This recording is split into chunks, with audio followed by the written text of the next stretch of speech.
Let me give you two ways to make yourself much more happier within the working environment.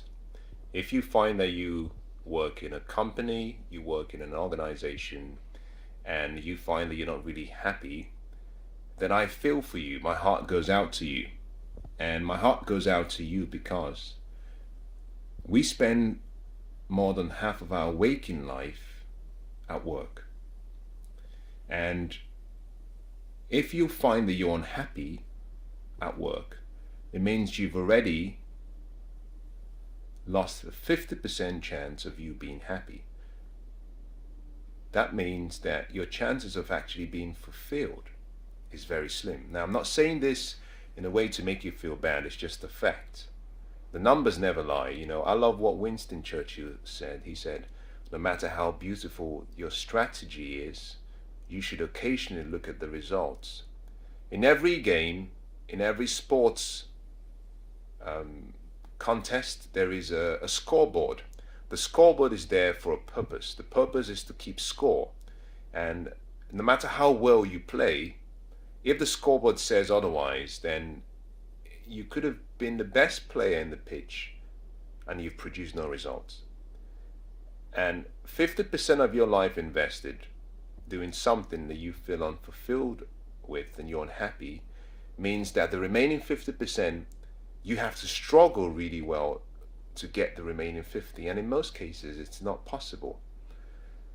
So I want to give you two strategies and two ways through which you can start to find more happiness in what you do. I think this will be of very great value to you if you can apply this. Every day we get 24 hours.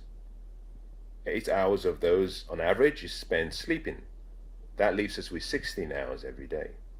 So when I talk about half your waking life, I'm talking about 16 hours, which is the waking day, and then half of that is 8 hours. So on average, we spend about 8 hours working. Although we spend about 8 hours working, which is half the time, we do spend about 70% of the total 16 hours working and getting ready for work. By the time you include the time it takes to get ready and then travel to work, finish from work, travel back home, you find that you're spending about 70% of your waking life for work. So it's important. Work is important. Yes, your family is great, your family is important, but majority of your happiness will come from what you do. So how do you leverage that knowledge and give yourself a great opportunity to find fulfillment in what you do? Well, the first thing to recognize is that in every working environment, the purpose for work is to work. This means that you're there for a specific reason, and until you fulfill or contribute towards that reason or the mission of the company, there's a great chance that the people above you will still find a way to either criticize what you're doing or just be unhappy. Now, you cannot control all the external circumstances and factors. There are two things that you can control, however, and that is your attitude. The two recommendations and the strategies that I want to give you are this. First, relationships. Every business is made up of people. Every business is made up of people. Yes, you have products, yes, you have services, but the life of every business is people. And to be happy at work, you need to get along with those you work with. There are two critical relationships that are necessary to help you find fulfillment at work. The first is your line manager. Hate them, love them, doesn't matter. They can make your life miserable or they can make your life fun. Always ask yourself a question, and I try to do this every single day when I wake up. I ask myself the question, what are my outcomes? What are the results that I want? If I'm going to see a friend, if I'm going to spend time with a friend, if I'm going to the gym to train, whatever I do, if I'm, going shopping, whatever I'm doing, my question, the first question I ask myself is, what are my outcomes? Not what do I want to do or what do I have to do. I always start with the end in mind, because if I know the results I want and I know the purpose for which I want the results, then what I do becomes really automatic, because there are various ways to get to the same destination. You don't have to follow one way. There are various means to the same end. And the problem is most people are focusing too much on one particular route without understanding that you can fly from one destination to another. You can take a train, you can ride a bus, you can drive, you can walk, you can run. Relationships are key. The people you report to, the people over you, are very important. Why? Because they will make your life in the office an exciting experience, or they'll make it difficult. I like to say that if your outcome is really to find happiness, and your outcome is to grow, to advance, to demonstrate your gifts and your skills, your talents, it's important you get along with those above you. Very important. I consider the most important lesson that I learned when I worked in the corporate industry, the most important lesson that I wish I knew. I learned this very late, just before I left. I left to go do my own thing. But one of the things I didn't learn at a very young age, which I don't regret it, because it serves no purpose now at this stage. I feel that my life could have been very different and I had learned it, but I didn't know about it. I didn't understand the importance of honor. I'm not talking about respect, I'm talking about honor. Respect has to do with the feeling and attitude. Honor has to do with something you do. It has to do with an act. It has to do with something that you demonstrate. Honor is the most important skill you need in every working environment. And that honor is something you show to those above you and those that work with you. If you can show honor to the people above you, your job will take on a completely different meaning. Completely different meaning. Completely different meaning. To get along with the people above you, you've got to understand 4 important things. And these items or these things have to do with the why. Some people might say, well, I don't like my boss because, I don't like his personality. I don't like her personality. It's not your responsibility to like your boss's personality. It's your responsibility to respect and honor them. I'll say that again. It's not your responsibility to like their personality. It's your responsibility to honor them. Some people might say, well, I don't think my boss is deserving of the position. I think I know more than he does. Maybe that is true. But if that was the case, you probably would be on that position. Your boss is in that position because someone above him, someone who knows more than you do, someone who has more power in the office than you do, believed that he or she was the right person for that position. And therefore, you have to look beyond their shortcomings and weaknesses. And your responsibility, if you so believe that you're so great in what you do, then your responsibility is to support their weaknesses. If you've seen the film 300, fascinating film. I love the film 300 because it demonstrates a number of very essential life lessons. And I like this particular scene where King Leonidas is talking to this short dwarf who has a physical limitation, in that he wants to fight with the 300 men, but he cannot raise his shield. And King Leonidas said something to him, which is that we fight side by side, and the person to your left protects the person to the right, and vice versa. They protect each other's weaknesses. So if you cannot raise your shield, then you cannot defend the person next to you, either to your left or to your right. And in the same way, in every working environment, your relationship with your boss is meant to be seen like gladiators on a battlefield. If you've seen a lot of ancient films where they have wars, the armor that is worn is typically protecting the front. The front. That is where most of the attack will come from. To the rear, to the back, you have very little protection. As a boss, your boss is standing in front of you, which means that his side or her side and her back is uncovered. Now, your responsibility is to protect them, to guard them, not to expose them. So even if you're working for someone who you do not feel is particularly competent in that particular role, your job is to use your skills to make them look good, make them look competent. I'm now moving away from what I was trying to say initially, but let me bring myself back. You may be working for someone who you feel is not deserving of the role. It's not your position nor your place to make that conclusion. Your responsibility is to show honor. But more importantly, your responsibility, whether you get along with them or not, your responsibility is to show honor to the position. You could disagree with the individual on a personal level, although I'll suggest that you don't, but you have to show honor to the position. In London, England, we have the Queen. The Queen, she has a position across the United Kingdom. We show honor to the position. We have a Prime Minister. We show honor to the position.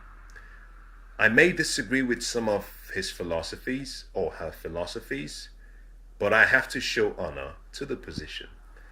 Depending on the country you're listening from or you live in, you might have a president.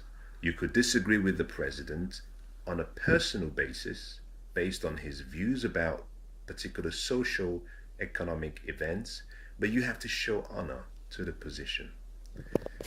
If you can show honor to the position, you will get along with your boss. 90% of the relational issues most people have in the workplace has to do with the relationship they have with their line managers or their boss. A lot of it is totally unnecessary and it can be avoided. How? Just see the human side in them. Now I can talk about this for the next 4 hours. The reason I can do that is I use myself as a reference, and I learned what I'm sharing with you very late in my professional career. Before I left the corporate world, I learned it very late. If I had a choice and if I had had a chance to turn back the hands of time, I would do a few things differently. I'm naturally one of those people who I'm quite stubborn. You know, I'm very opinionated. I have my views. But let me give you something that I hope you would tattoo this statement to your heart and your head. Whatever your views are in any organization, whatever your views are, never correct upwards. Let me say that again. Whatever your views are in an organization, where there is a hierarchy, where you have a line manager or a boss or someone you report to, never correct upwards. Even when you're asked for your opinion, be very careful and strategic in what you say, but also the choice of words that you use. And the reason is because the tone of your voice, the choice of your words, the timing of your words and what you say demonstrates disloyalty or dishonor. Never correct upwards.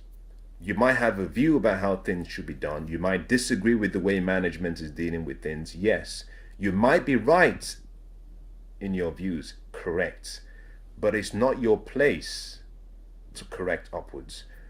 You make a change. The best way to change a company or an environment or a business is not by trying to stir up a lot of problems from the bottom, because no one will support you, no one can hear you.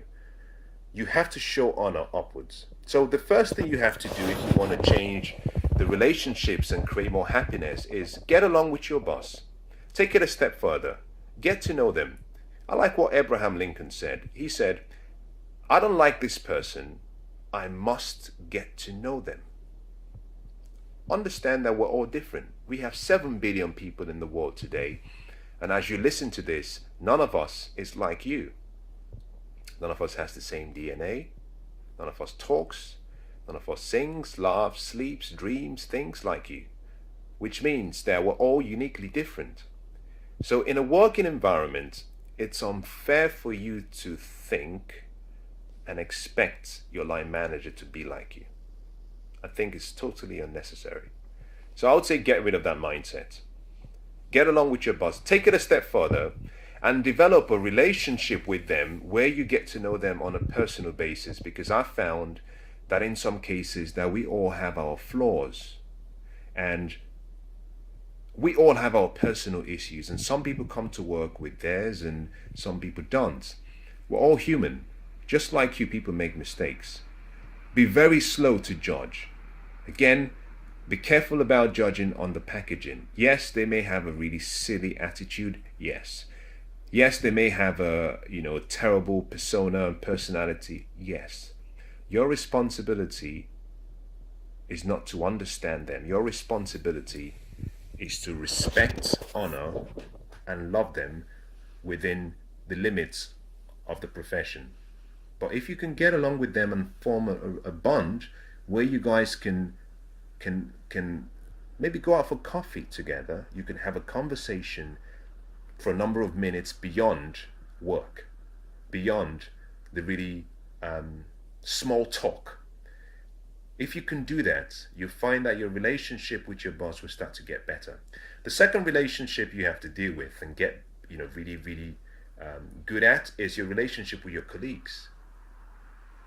Very important, because you spend more time with your work colleagues than you spend with your loved ones, except you work for a family business, or except your spouse or your kids work in the same office as you do. Most of us spend more time with our colleagues than we spend with our loved ones. Think about this. If you spend 70% of your time preparing and working, that means that 30% of the balance of your time is spent on for your personal life, and only a fraction of that 30% is spent with your loved ones. So you spend much more with your colleagues. This means you've got to get to know them. Most people do not like their colleagues simply because they don't know them. All relationships are developed and formed and fashioned based on the level of investment of time, energy, and effort. Everything you have around you, everything you own, you've acquired because you were willing to use your time as an exchange method, as a barter, like trade and bartering. You exchange your time for everything you have. You exchange your time for studying in a university or in a college. You got a degree, you went to a company, you said, I have these skills, knowledge I have, I'll give you my knowledge, I'll give you my time, I want you to give me some money. You took the money, you bought a house. You took the money, you bought a car. You took the money, you bought a dress. Everything you have is a derivative of your time. Therefore, every relationship and the quality of every relationship will be based on the amount of time invested. And let me give you one simple way of qualifying the relationships, and this has to do with your colleagues. 80% of your happiness from your colleagues, not your boss, from your colleagues, will come from about 20% of those you work with.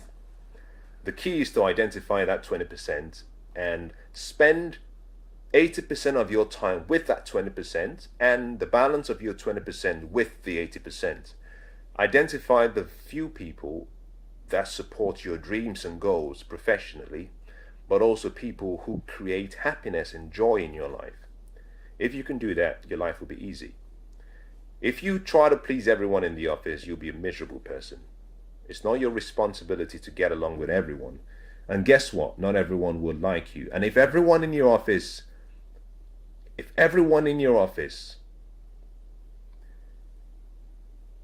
has nothing wrong to say about you, has absolutely nothing, as in you're spotless, you're this white knight and beautiful, shining armor. If no one in the office thinks in a negative way towards you, something is wrong. It means that you are either in such a junior position, which is possible, where you say nothing, and even if you were in that position, that you're behaving, you're acting like another person, that you haven't allowed your individuality, you haven't allowed the true you to come out and shine. Because if you allow the true you to come out, there must be one person who maybe doesn't think you're that special. It doesn't mean they dislike you, but they don't get you. They just think you're just different. And that is okay. You have to be yourself. But focus your time and your attention on the 20% that will give you the most happiness and joy. And that deals with relationship. So get along with your boss, get along with your colleagues, get along with your clients. If you're in a job where you deal with clients, it's a lot easy. Life is so easy if you can get along with people. 80% of your happiness will come from your relationships. I'll say that again. 80% of your happiness will come from your relationships. So you already have the odds. So all you have to do is just go and make it happen. Get along with your boss, get along with your colleagues. If you have clients, if you're customer facing, just get along with people. Get along with people.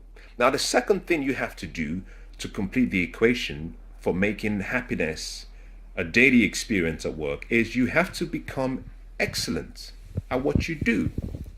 The purpose for work is to work. The purpose for work is to work. And I cannot find, and I haven't seen, any other activity that will provide you with an opportunity where you get to increase your self-esteem, increase your self-confidence, increase your self-image, increase your self-portrait, increase your self-ideal, like work. Why do I say this? Because work is the only place and the most important place where you get to demonstrate your skills, your gifts, your talents, your abilities, your uniqueness, the qualities that have been given to you, your love, your attention to detail. Work is the only place that gives you that opportunity to display all of those great qualities you have. You can't do it at home. You cannot even do it with your spouse. Your spouse doesn't even want to know all of those qualities. They just want to see the loving, caring, intimate part of you. Your parents don't want to see all of that. They want to see the loving, intimate, caring part of you. The same happens for your kids. But at work, you're allowed to display every single quality you have that makes you exceptional.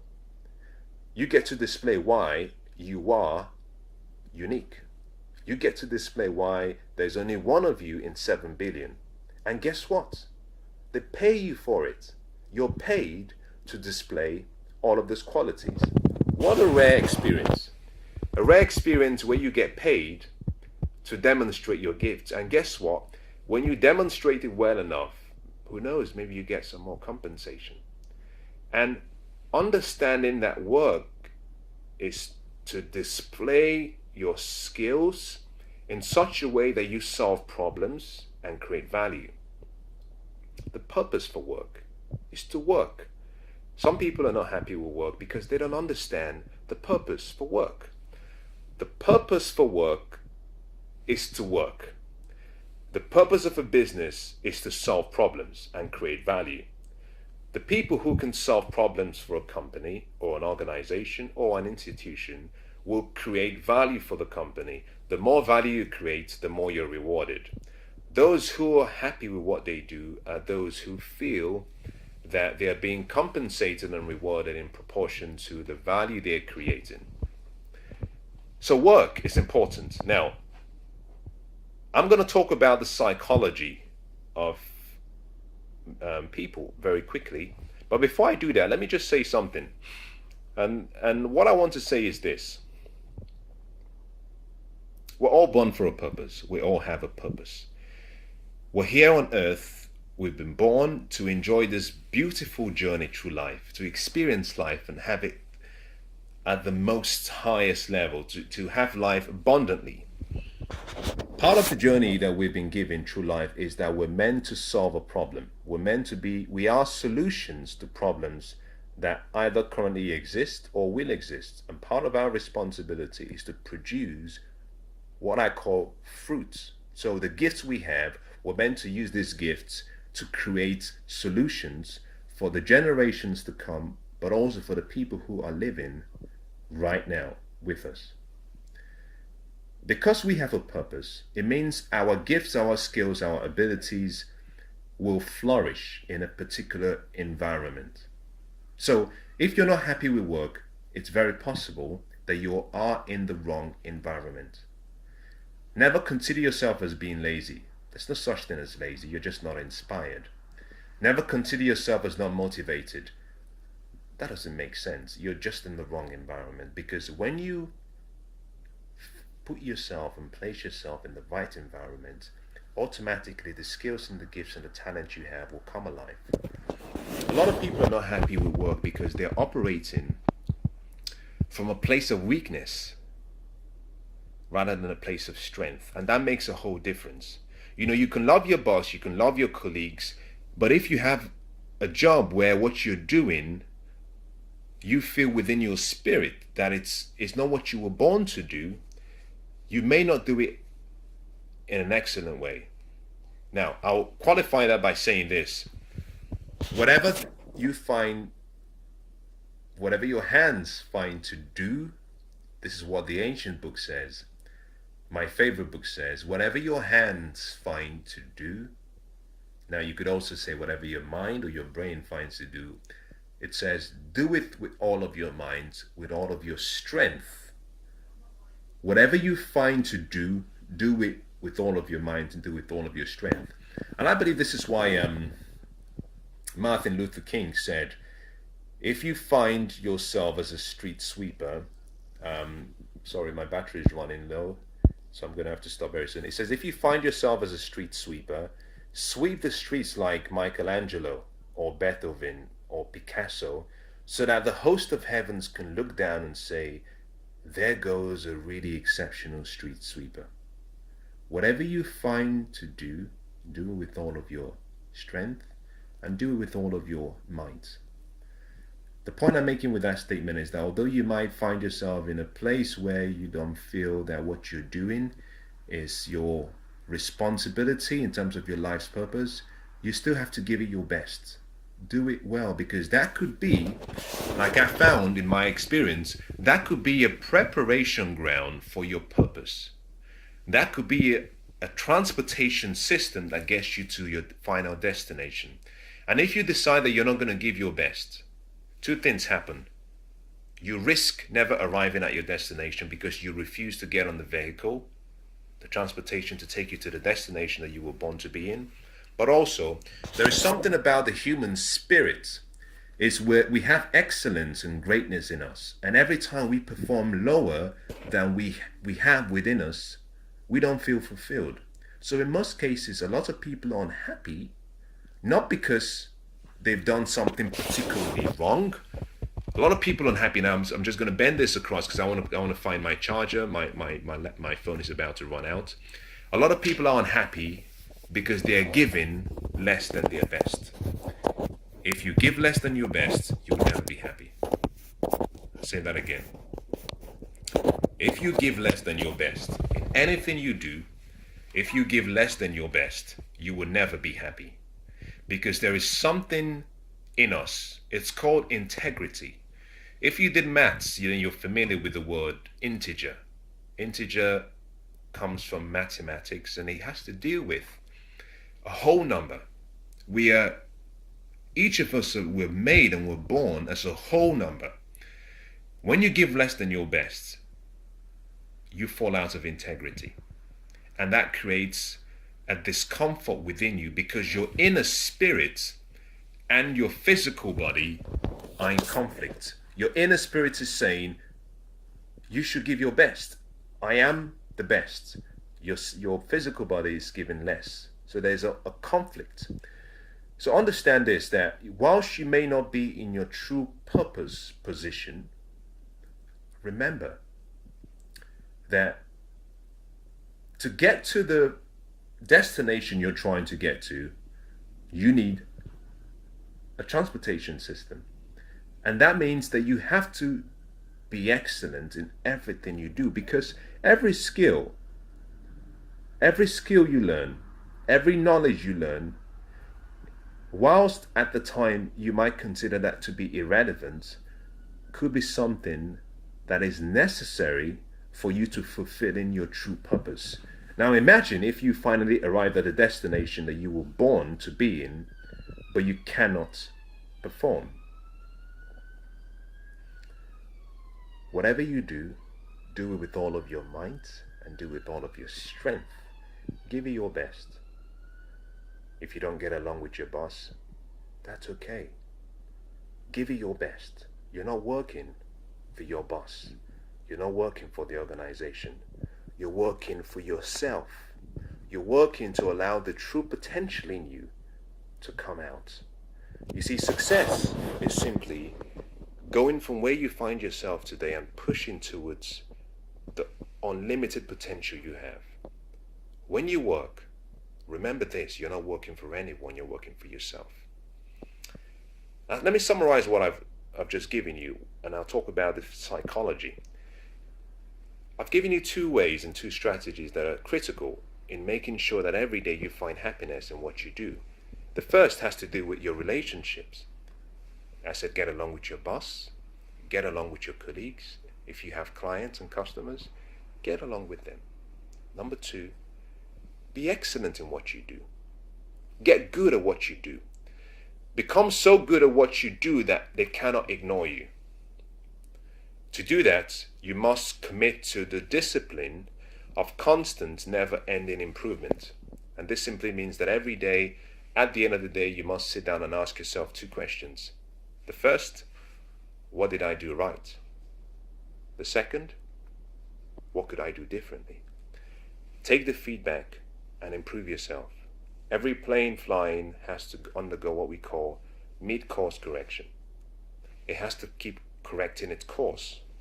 In the same way, every day, the activities you do, you're learning. The only way you can grow is to learn.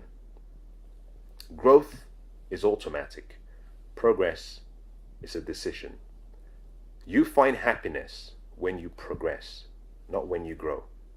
You find happiness when you progress, and progress comes from constant, never-ending improvement, where every day you're trying to do what we call deliberate practice. Practice with the intention of getting better and better. If you treat every day as though it was the grand finale, the Super Bowl, the grand final of your life, the Grand Slam, every day you treated it as though it was the best and you gave your best, you find that in you will find a level of integrity and peace. And that peace, connected with your excitement from your relationship, will bring you happiness.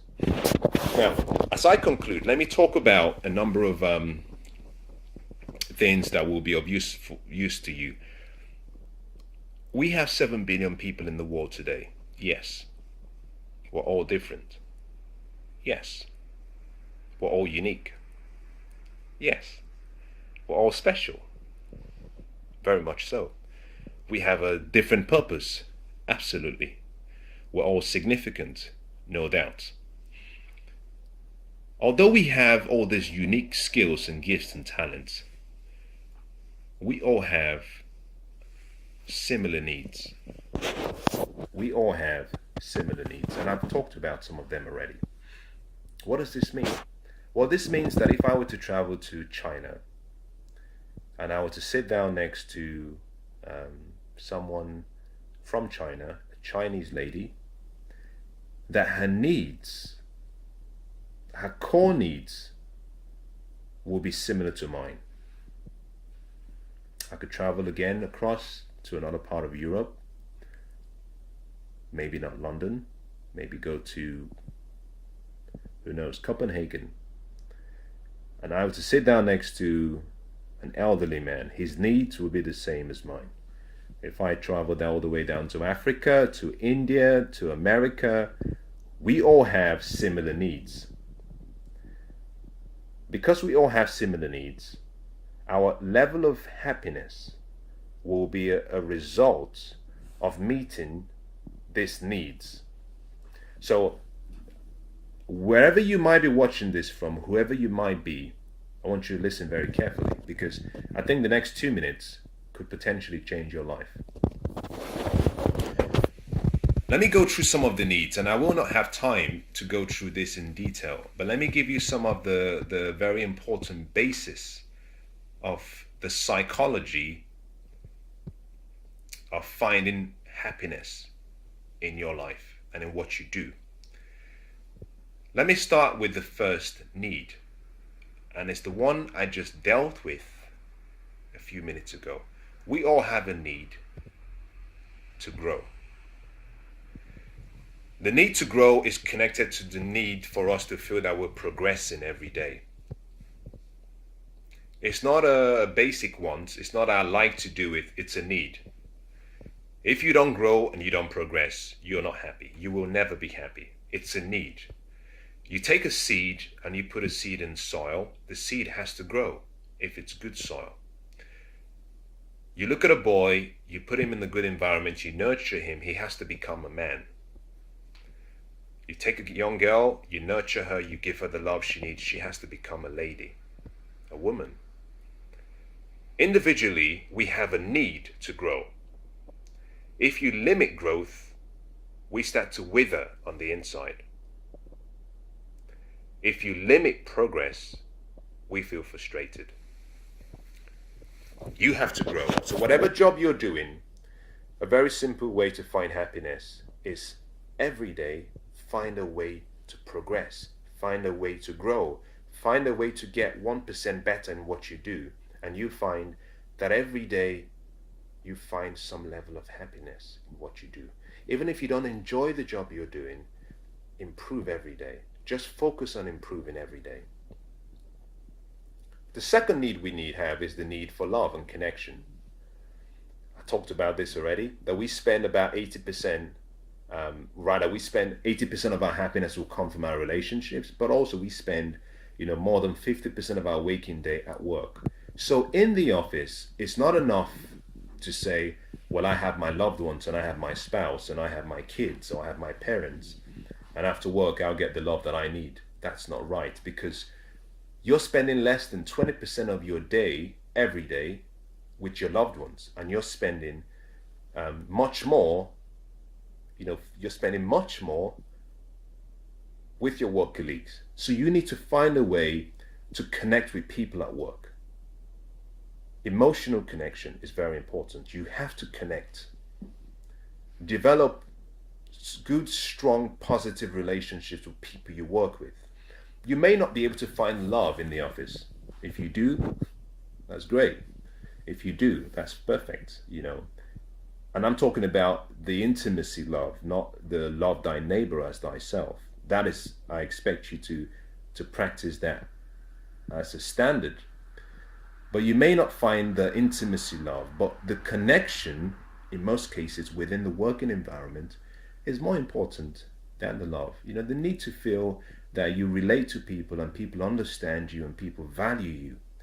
If you work for a company where you do not feel that there is connection, you do not feel valued, I'm afraid to tell you that you will be unhappy. So your responsibility is to find a way to bridge that gap through connection. And you can do this in so many ways, through words, through your actions, through your deeds, by investing your time in the people you work with so you can get to know them. Because always remember this, that all of us have a need to be loved. And if we find someone who is sincere and happy to express that love, we connect with them. We connect with them irrespective of where you're from. Now the third, I'll go through this very quickly as I wrap up, and I'm sorry I've taken much longer than I thought. I thought this was going to be a 2-minute session, but I I guess I broke my rules again. The third need we have is the need to feel that we're significant, the need to feel that there's some level of fulfillment. And this is important. You know, in every working environment, you want to be known for who you are. You don't want to just be a name. You don't want to just be a number. You want to feel that the work you do has meaning. You want to feel that the work you do has a purpose and you play a role. The best way to do that is to get an understanding from your line manager and your colleagues, and get an understanding about what role you occupy. Most people have never sat down with their line managers and said, what role? Yes, I understand my job description, yes. But where do I fit in the bigger vision? How am I important? If you were to open up the bonnet of a car, you notice a number of parts. You have the carburetor, you have the plug section, you have the batteries, you have the oil changing filter, everything, various section. Each of those parts of the car engine has a function. If I take out the batteries, the car doesn't work because the battery provides the power. If I take out the carburetor, the car doesn't work. If I take out the plug switch, it doesn't work. If I drain out all the oil, the car doesn't work. Together, they work as a team. The value that each of them provides is only hidden in understanding the role and where in the bigger picture they provide support. So in the same way, sit down with your line manager and ask the question, yes, we have a vision. Yes, we have a mission. But what is my role? How do I fit into this? Because once you find out, you now see the significance you play. If you've ever played a picture puzzle where you're given pieces of a puzzle and your responsibility is to arrange each piece into a particular style so that you achieve a clean picture that is similar to what they may have given you in a sample board. One of the things you come to the realization is that if you were to remove one piece, that the whole picture, depending on the piece itself and where it is, loses its whole significance, is incomplete. Similarly, at work, you are a piece. I am a piece. On your own, you have no value. Yes, you have value because you're a human being, yes, but on your own, there's no significance in you because one cannot exist on its own. The other pieces are incomplete without you. But you need to know where exactly in that puzzle do I fit in, because when you get into the right position, you bring significance to the whole business. So if you want to find out how significant you are to the business, sit down with your line manager and ask. Any business or company you work for where you do not feel significant, you will be unhappy, because we get our sense of worth from knowing that we're significant. The next thing has to do with what I call having a level of I will call it a level of variety in what you do. What does this mean? Well, if you do the same mundane task every single day, you get bored. There's nothing I can say about that. If you do the same mundane task every day and you do not grow, you do not progress, you get bored. It's that simple. It's really that simple. You need to feel that what you're doing, you've been given opportunities to improve your skills and your talents in various areas. So if you work in a sandwich shop, yes, you make the sandwich. Yes, you load the trays. Yes, you cut the bread. Yes, you make the bacon. Yes, you speak to the delivery man. You need various things so that your skills, so that the day is exciting. You're growing, you're learning, you're improving every day. Very important. You have to keep growing. You have to feel that what you're doing is diverse. Diversity is important. If you do the same thing every single day, you get bored. When you get bored, you'll be unhappy. And interestingly, that connects me to the final thing. is that although you want some level of variety and uncertainty in what you do, you also want to know that the job you do provides you with some form of reassurance through what I call certainty. And that means that whilst you want to learn and grow, you don't want to come into the office every day and not have a clue about what you're doing. So you want to know. You don't want to come to the office and you're uncertain about what to do. You just have no clue. It means that you don't prepare yourself mentally, emotionally, physically, spiritually. So you're coming into work and you have no clue. That level of uncertainty will create stress. That would mean that you will be reacting to the events rather than responding to the events of the day. And if that occurs, it means you would be always dealing with what I call urgent items. This has to be done now. And urgency creates stress. The more you have urgent things and tasks to do every day, the more stressful you will become. Part of the reason you want certainty in what you do is so you can plan. Planning is you bringing the future into the present so you can do something about it in the present. By planning your day in advance, you have an idea about how you can successfully do your job well. Where there is too much urgency, you will be stressed. So, as I conclude, understand something, that there are two main things you must do every day. Number one, get along with the people you work with. And number two, get so good at what you do that the people can't ignore you. And have fun. Work is meant to be fun. Work is meant to be fun. Speak to you soon.